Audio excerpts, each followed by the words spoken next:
Hey guys, it's another Friday, and here we are with Chapter 6. This one's gonna be a little more crappy because my week was, it was really busy. But here it is anyway. I hope you enjoy Chapter 6. Garashi entered the woods. He had a very small wagon carrying the leather and silk. Maru took guard duty and sat on top of the silk. He squeaked a tune, and Garashi hummed along with him. I can't wait to see Freya again, Garashi sighed.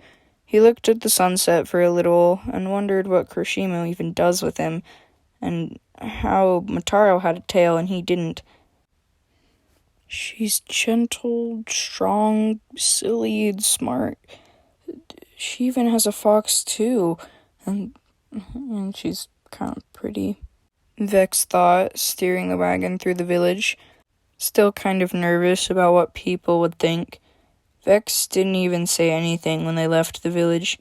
He was coming. That was that. Matrix and Freya were almost back at the Minotaur Mansion. In 2 days, probably. And Garashi was just as far, but Motaro and Vex were a couple hours behind. We can rest here, okay? Freya said, patting Matrix's arm. Matrix huffed in agreement, and they carefully set down the crystal. Garashi was also getting tired from pulling the wagon. Maru, we'll stop here for the night. He strapped down the silks tighter and made a little hammock for Maru to sleep in. Vex made a campsite for Maru and him, and they went to sleep. Wind on my neck, dark clouds on my head, blue shivers down my spine. There's blood, hope it's not mine, Vex whispered, looking at the stars. Motaro felt happy that she found a missing fox as she drifted off to sleep. In the morning, Garashi and Maru woke up and found some berries for breakfast and set off as soon as possible. He walked through a small swamp. Gosh, this stinks, Garashi said, plugging his nose. Maru squeaked and scratched at his nose as well, agreeing with Garashi. After a couple hours, he could see the Minotaur Mansion. We're here, he said, picking up speed. Ryu and Garashi were the first to return to the mansion. He knocked on the door. Hello? I'm here to talk with Moon Fox, he shouted. The door opened, and the pig Minotaur from last time was there. Hey, you're with Matrix, yeah? He chuckled. Garashi nodded, and they went inside. And Garashi explained that the leotard tree was chopped down. Moon Fox understood. This green silk works great. It's just enough, too, he boomed. Vex and Motaro got up quickly, and they left without breakfast. But Motaro got something along the way. I've never left the village, Vex said, looking up at the sky. Motaro finally got the courage to ask Vex. Do you like me? She blurted. I know it hasn't been that long, and I just kinda... I'm not sure, Motaro stammered quickly. Vex looked over and leaned closer to her. He simply stared in her eyes for a moment. Motaro could feel a strong connection with his eyes, and he just gave her a quick, warm kiss. Does that answer your question? He whispered softly.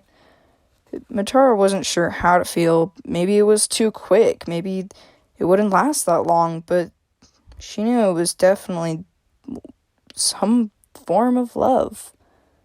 Matrix and Freya entered the Minotaur Mansion, got welcomed back by Garashi and Maru, and Moonfox. Now we wait for Motaro, Matrix said, polishing the crystal. Freya sat on the roof of the mansion. I hope she's okay. She went all alone. She could have gotten lost, she whispered. Matrix walked up to her and sat down. I know she'll be fine. Based on the distance of the village of Elks, she'll be here tonight or tomorrow, he said, putting his arm around her. Vex and Motaro had taken a path on a cliffside. It was wide enough for them to fit, but something was still probably going to go wrong. Motaro was resting her head on Vex's shoulder, and they were just peacefully rolling down the trail. All of a sudden, at the top of the cliff, a viper fury and a hive of wasp deer got in a fight, and started a rock slide. Motaro, hurry! We gotta get out of here, Vex shouted, trying to get the ox to go faster. Motaro was taking some of the wool Forget the wagon, she shouted, as she put some of the wool on the ox's back. Vex dodged some rocks and boulders, but Motaro got hit by a giant boulder. It knocked her down and leaving her hanging over the edge. Motaro, are you okay?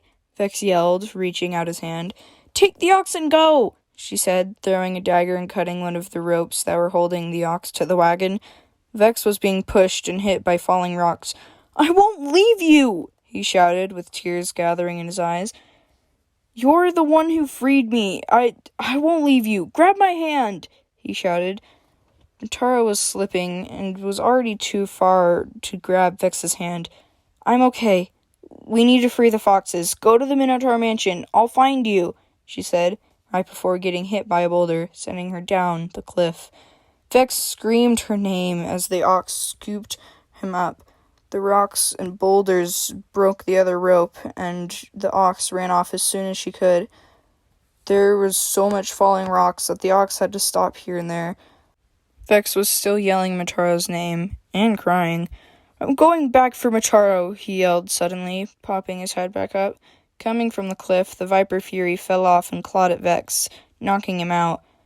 Yet Vex and the ox still got out of the rock slide, mostly safe. In the morning, the ox finally made it to the Minotaur Mansion. 3 Minotaur scouts came over and called Machex to help them figure out what to do. Freya and Garashi came over as well, as they helped get the 2 of them inside the mansion. With all the shouted orders, Vex started to wake up. Motaro, he whispered. Freya stopped everyone. What did you say? She said, now very scared of what might have happened. Matrix huffed urgently with a stop. What, Freya? Do you know him? He asked, wide-eyed. Vex whined and stood up with a hand on his head. Where's Motaro? He whimpered, opening his eyes. Garashi then just realized that he had fox legs and demon eyes. Okay, wait.